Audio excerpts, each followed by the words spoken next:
What is suspicious to own but not illegal? I lost the key to my crawl space's padlock once and went to the hardware store to buy bolt cutters so I could replace it. I told the cashier why I was buying them, without being asked, and he was like, "It's funny. Everyone that buys bolt cutters feels like they need to tell me why they are buying them. I think they just want me to know they aren't about to do something illegal. Back in the day, car thieves used dent pullers to pop ignitions. If you were found with one outside of a body shop, people assumed you were a car thief. My dad used to be a body guy. Now I have a few dent pullers.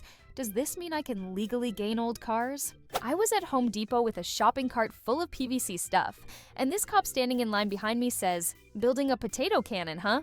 I actually was building a potato cannon. I knew a guy who mounted a potato cannon to the roof of his car. A cop pulled him over for speeding and asked what it was. He supposedly managed to convince the cop it was a wind tunnel for a school science project. He removed it once he got home. Having a crowbar, large bolt cutters, and pantyhose in the same general area. I just want to do moderate demolition work and feel pretty, okay? Rocky Horror Demolition Show. Multiple padlocks on your basement door. My friends and I moved to a new city and were trying to find a place to live. One of the houses we looked at had a door in the basement that was padlocked with multiple locks, but was also nailed shut. And I don't mean a couple nails. I mean like nails around every inch of the door frame. Needless to say, we did not rent that house. A closet grow tent for tomatoes. A friend did have a whole hydroponic setup for peppers to make hot sauces. Weed he just bought. I actually do have a closet grow tent for tomatoes. I just don't have a lot of space, right? Because of all the reefer, too many of any one innocuous item. You've got 10 citrus squeezers or 25 dusters. I'm going to be side-eyeing you. What about 38 ice scrapers? Definitely something to be concerned about. I got pulled over late at night, and when the cop shined his light into the cargo area of my station wagon, the most visible objects were a shovel, rope, gloves, and the giant tarp-wrapped bundle of yard refuse I was bringing to the town compost in the morning. Surely there was at least one roll of duct tape or Gorilla Tape back there. At least he had a sense of humor about it when he strolled up to my window. So we're off to bury the body under the cover of night, huh? Officer, I think we both agree it isn't daylight work. Early worm gets the corpse. Actually, you can bury anyone in plain daylight if you wear proper work attire and put orange cones and yellow tape around the excavation site. You need at least 16 pigs to finish the job in one sitting, so be wary of any man who keeps a pig farm. Growing up, my neighbor had one giant pig. I wonder if that was enough? A single pig can consume 2 pounds of uncooked flesh every minute. Hence the expression, as greedy as a pig. Lockpicks. They're seen as thieves' tools, but lockpicking isn't uncommon for a hobby. Have a friend who picked up the lockpick after one of his renters lost their keys and he couldn't find the backup set. Had to call a locksmith, and since they live over 15 miles out of town, it was a hell of a fee. Plus, it's not a bad idea to have a kit for getting into cars sitting around with some cars auto-locking doors.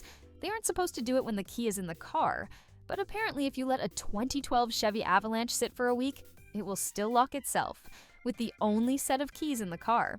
The same friend found that one out the hard way. Again, locksmith is expensive that far out of town. They sell those little inflatable door jams at hardware stores. I'd be reluctant to purchase a vehicle that wasn't susceptible to a coat hanger. For me, water.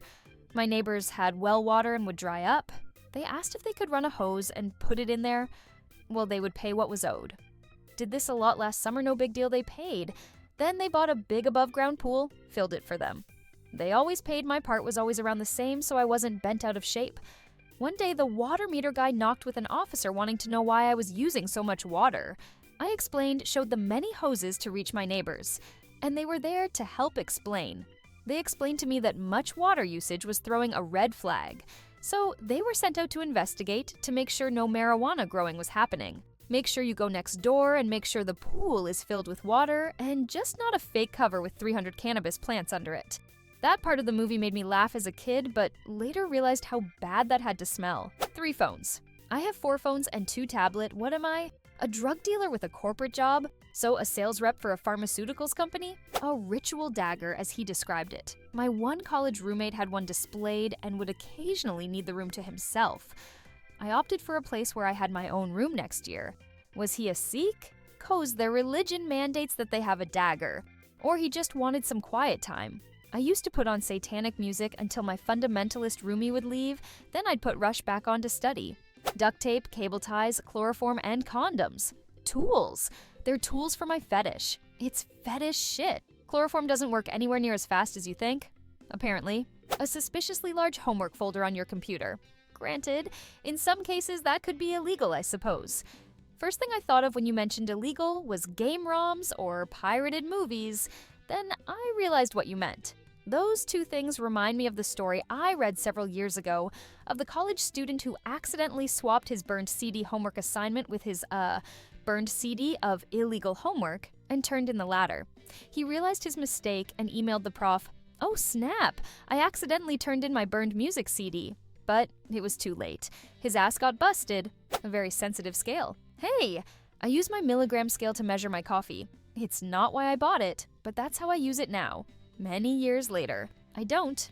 I have a friend with one on his coffee table, and he seems alright. I mean, he could be cleaner, the scale is always so dusty.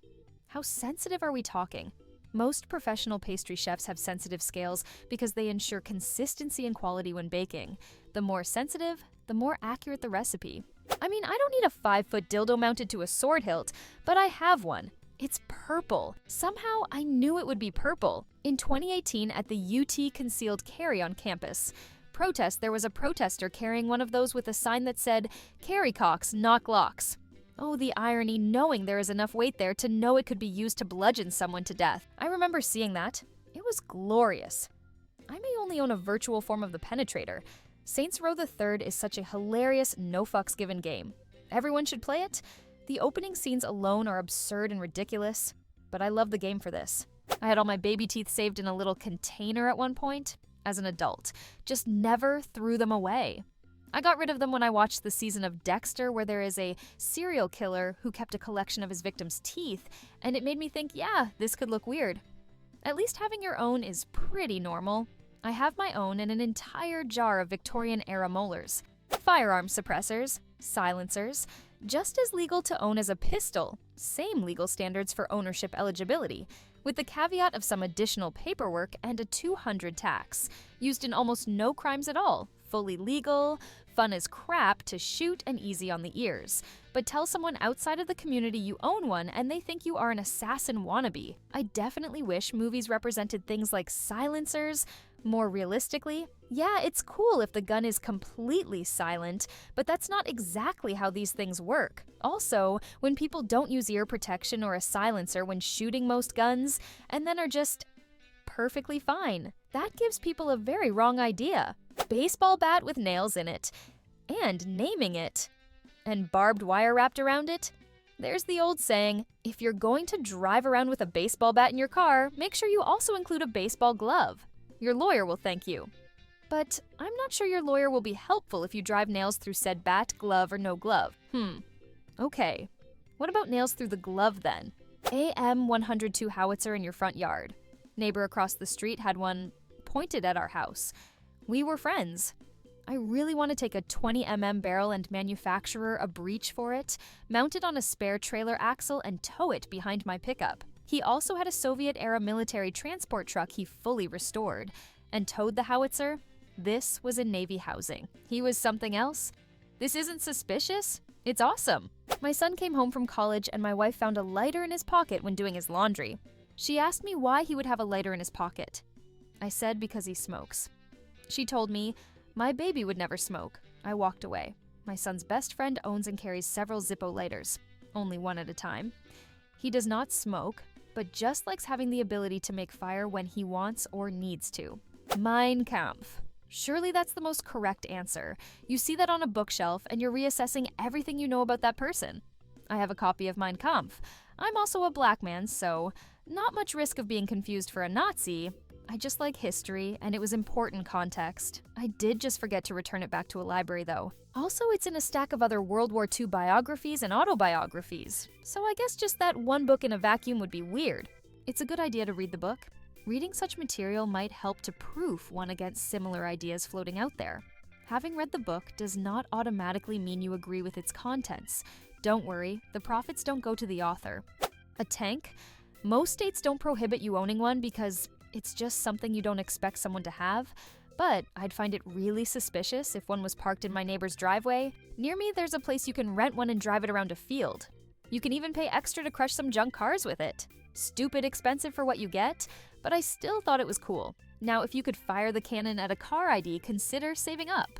Guns, not pistols, like shotguns, rifles, and so on. Many naive folks automatically brand you as a terrorist or a gun nut. I inherited a .22 caliber Marlin lever-action rifle. I used it on the rifle team in high school. Remember when you could carry a rifle on the bus to school? As it is a collector's item, it is not used so much anymore. And several folks have demanded I turn it in because no one should own guns, especially living in the suburb of a major city. I have no intention of getting rid of it, and if I am called a gun nut for it, so be it. Being called a gun nut over a .22 caliber is wild to me. Thank you so much for watching. Write in the comments what do you think is suspicious to own, but it is not illegal,